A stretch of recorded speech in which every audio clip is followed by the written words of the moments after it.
All right, welcome to the Zeitgeist Lab Collections podcast. My name is Alex.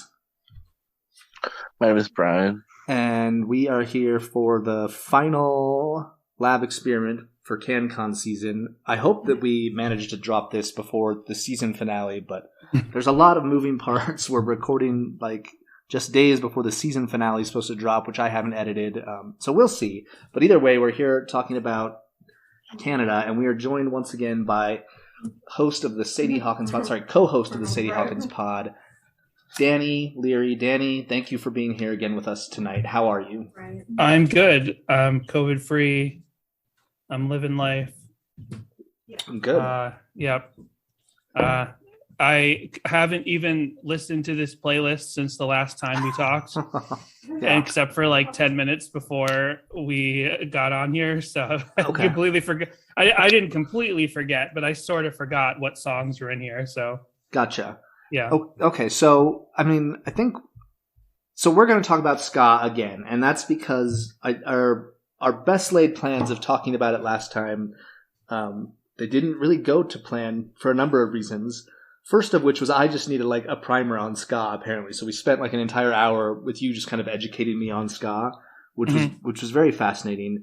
And secondly, someone it was Brian. Brian fell asleep during the call.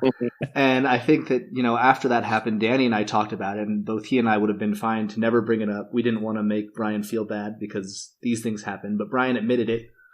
Right on our Twitter, so I don't feel bad now saying it right here publicly. Yeah, Brian fell asleep on our call, and right, vibe too hard. So we're here. We're going to go through the actual Canadian ska playlist that you gave us track by track. Yeah. So yeah, is there anything we need to go over before we just kind of dive into this, or any updates to your views on ska? Have you had some sort of revelation about ska that you need to share here? I don't think so. I was trying to think if there's anything else. I've been online bitching at people about ska recently, and I think it's all just the same stuff: race and mozzarella sticks. Now, where do you go to do all this bitching? Because I know you're on Twitter, but I haven't seen you doing it so much there. Are you on Reddit, subreddits, or where are you picking these fights? It was on. I picked a lot of fights on Facebook. Okay, and I actually had to leave some of those Facebook groups because.